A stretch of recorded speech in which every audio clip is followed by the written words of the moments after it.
Assalamualaikum warahmatullahi ta'ala wabarakatuh. Ahlan wa sahlan wa marhaban bikum jami'an ya ikhwati al-a'izza al-kurama. Selamat datang kembali di Pondok Belajar, sahabat Pondok Belajar. Kembali lagi dengan kami dalam pembelajaran bahasa Arab. Baik teman-teman, dalam video sebelumnya kita membahas tentang susunan-susunan kalimat atau susunan-susunan kata yang membentuk sebuah kalimat di dalam bahasa Arab, dan kita mengenalnya dengan istilah isim, fi'il, dan haruf. Baik, pada kesempatan kali ini dan video kali ini kita akan lanjutkan kembali dengan materi isim. Kita akan mengenal isim lebih dekat dan lebih jauh. Baik teman-teman yang dimuliakan Allah Subhanahu wa taala, kata isim di dalam bahasa Arab itu banyak dikenal juga dengan salah satu kata yang membentuk sebuah kalimat di dalam bahasa Arab. Nah, apa yang dimaksud dengan isim? Isim pada dasarnya itu bermakna, artinya nama. Berasal dari kata ismun yang berarti nama. Tapi dalam bahasan ini yang dimaksud dengan isim adalah apa? Dalam kitab Nahwul Wadhih sekarang ya, yang di situ ditulis bahwasanya isim itu adalah kullu lafzin yusamma bihi insanun aw hayawanun aw nabatun aw jamadun aw ayu syai'in akhar. Baik, maka kita bisa dapati di sini definisinya adalah isim itu setiap lafaz yang digunakan untuk menamakan manusia, hewan, tumbuhan, benda mati, dan lain-lain ya teman-teman. Oleh karenanya, misalkan kalau kita menamakan manusia, misalkan adalah Mama Ibrahim, maka Ibrahim di sini kita gunakan untuk menamakan orang, maka Ibrahim. Ada juga misalkan di sini kita namakan dengan Ahmad ya teman-teman. Kemudian juga ada Umar. Atau misalkan kita ingin menamakan dengan menamakan hewan, misalnya al-qittu atau qittun, yaitu kita artikan kucing. Atau misalnya al-hisanu yang diartikan dengan kuda, atau al-ghanam kambing. Atau misalkan ingin kita menamakan dengan menamakan tumbuhan, yaitu di dalam bahasa Arab kita namakan dengan nabatun, artinya tumbuhan. Ya, contoh misalnya di sini al-qamhu yaitu gandum, atau sagu bisa kita namakan gitu. Atau misalkan jamadun, kita ingin menamakan dengan benda mati yang ada di sekeliling kita, misalkan rumah, maka al-baitu, al-masjidu masjid, misalkan al-qitaru qitar. Atau au ayyu syai'in akhar. Au ayyu syai'in akhar yang dimaksudkan di sini itu adalah apa? Yaitu nama-nama selain daripada yang lain tadi, tapi masih dikategorikan dengan kata isim. Maka isim itu dalam definisi yang lain dikatakan al-ismu huwa ma dallat ala ma'nan fi nafsihi wa lam taqtarim bi zaman. Atau kita istilahkan isim adalah kata yang mengandung makna pada diri tersebut, ya, pada dirinya, tapi tidak berkaitan dengan waktu. Misalkan kalau kita lafalkan Ibrahim, Ibrahim itu kan tidak berkaitan dengan waktu. Maksudnya tidak berkaitan dengan waktu itu apa? Tidak berkaitan dengan sebuah perbuatan yang terjadi di masa lampau, masa yang akan datang, ataupun yang sekarang dia kerjakan. Oke, baik, kita akan lewatkan dulu di sini. Ini susunnya agak kurang pas ya. Kita langsung masuk kepada tanda-tanda kata di dalam bahasa Arab itu masuk daripada kata isim ya teman-teman. Ini kami buatkan sebuah gambarannya seperti ini. Maka di antara cara mudah kita membedakan kata penyusun sebuah kalimat di dalam bahasa Arab, maka salah satu caranya adalah kita mengetahui tanda-tandanya. Yang pertama, tanda bahwasanya kata itu di dalam bahasa Arab termasuk daripada kata isim, yaitu dia dikenal dengan istilah al-jar. Nah, nanti kita akan mengenal yang namanya huruful jar. Ya, huruful jar. Apa itu huruf jar? Huruful jar al-huruful lati tajurru ma ba'dah, yaitu huruf-huruf yang memberikan harokat kasrah atau dia memberikan posisi menjadi posisi isim majrur.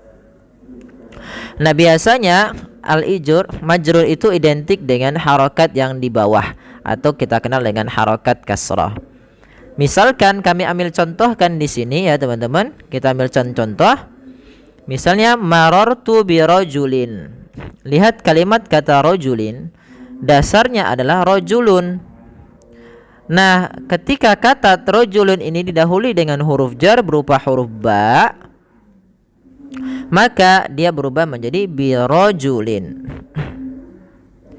Nah, berubah menjadi harokat kasrah, dan inilah yang kita namakan dengan al-jar.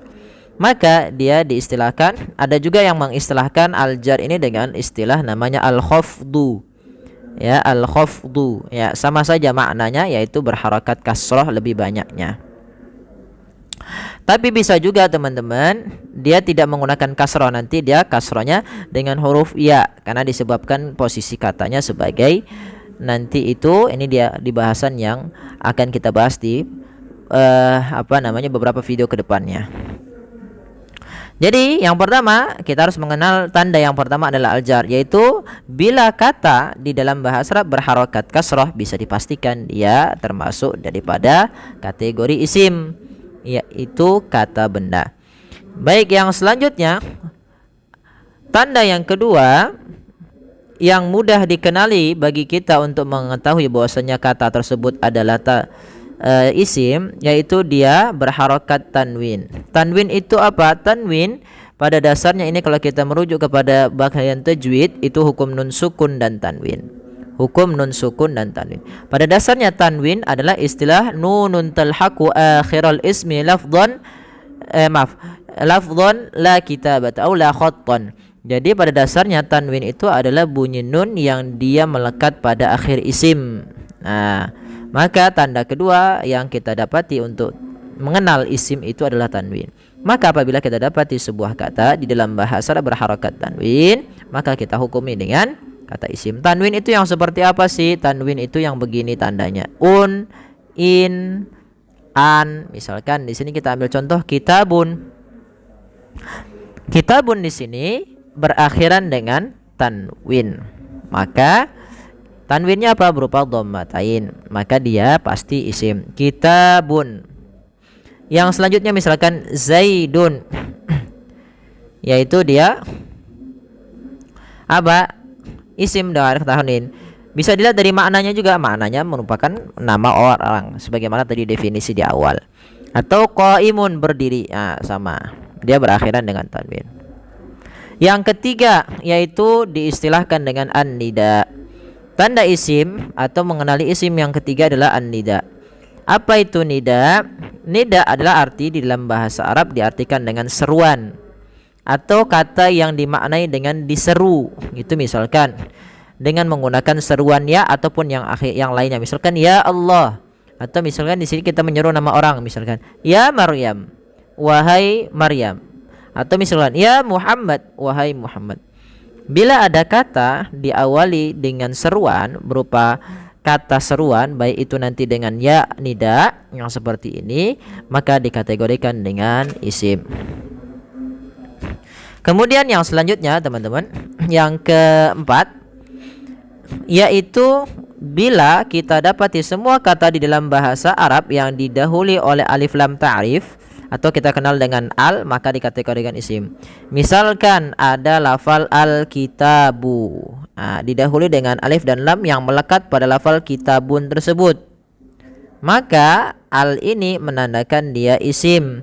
Contoh di dalam surah Al-Fatihah ada alhamdu, diawali dengan alhamdu, maka kata alhamdu merupakan isim. Misalkan Rabbil alamin, sebenarnya itu lillah juga sama. Rabbil karena lillahi diharokatkan dengan jar kasroh, ya. Atau misalkan Ar-Rahmanir Rahim, itu juga sama. Dia termasuk dalam kategori isim.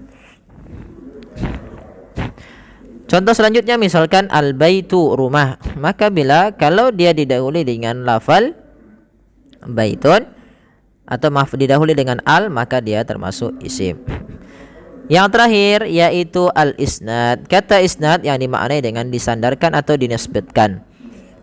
Maka apabila ada sebuah kata yang dinisbatkan kepada kata lainnya, maka dia dikatakan dengan isim. Contoh, Zaidun qaimun, maka artinya Zaid berdiri.